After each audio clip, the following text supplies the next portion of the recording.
My father went missing when I was 19 years old. It was after a week-long argument with my mother, resulting in my father being there the night before and gone by the morning. I was home during the summer break of my freshman year when it happened, and I've never felt so betrayed my whole life.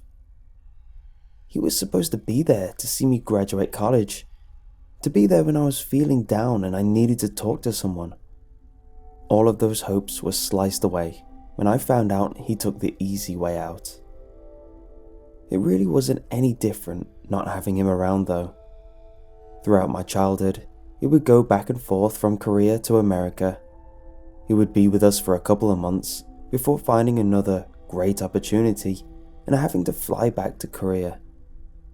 So when he decided to run away from our home, I decided the best thing to do is to forget about that man in general.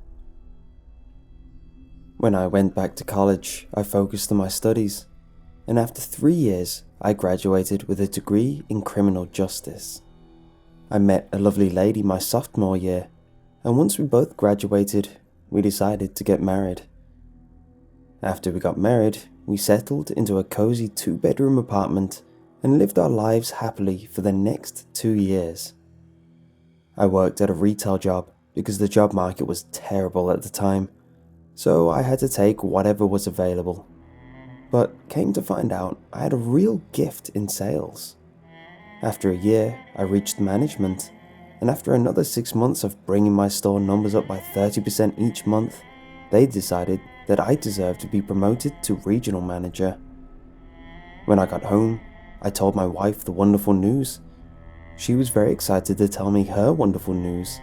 We were having a baby. Filled with excitement, we started to get everything ready in the second bedroom during the next 40 weeks. On the day that she was supposed to have the baby, I took a month off and waited patiently by her side. 3 days later, I was being shaken by my wife, and I knew immediately what it meant. 11 hours later, I was looking into the eyes of my beautiful son for the first time. We named him Gabriel, and he was everything I ever hoped for. He was certainly a smart child too. He stopped using pacifiers on his own at 3 months and started to walk by 10 months. At 1.5 years, he started to use words in the right context, and by 2, he was speaking to us in short sentences. He knew both Korean and English, and was beginning to take a liking to singing. When my son was 3, I heard the unfortunate news that my mother had passed away. I took my wife and child 3 miles down the road where the funeral was being held. As I gazed into the hole where they placed the body of my only parent, I fell to the ground and started to sob.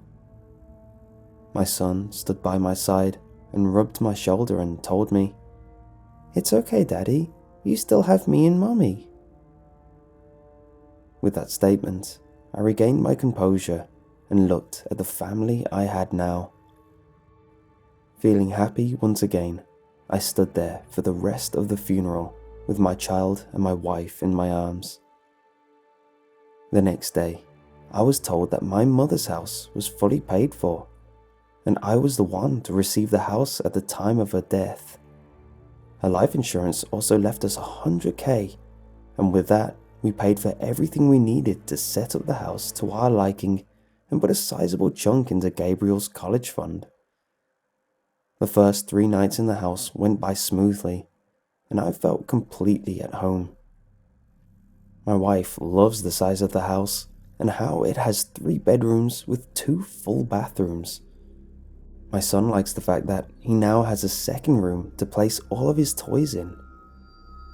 The only strange thing about the whole house is that my son has now started talking to the wall that is by his bed.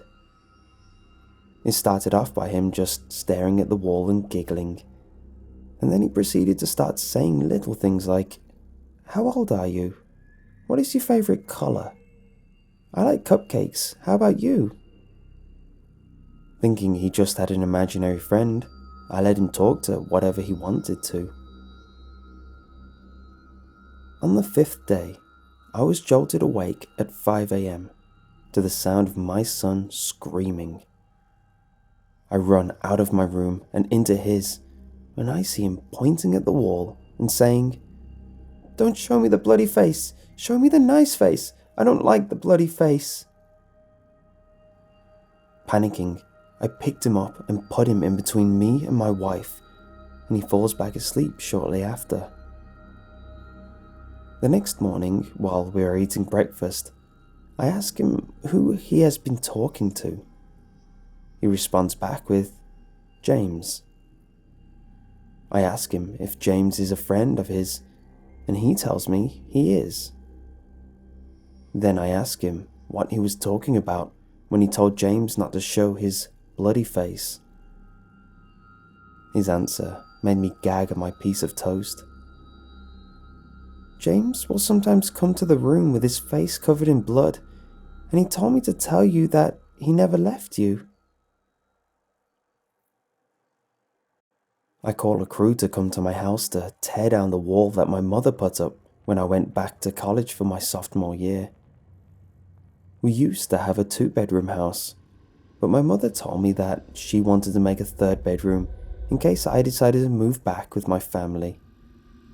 I normally wouldn't be so drastic to tear down a whole wall, but my father's name was James.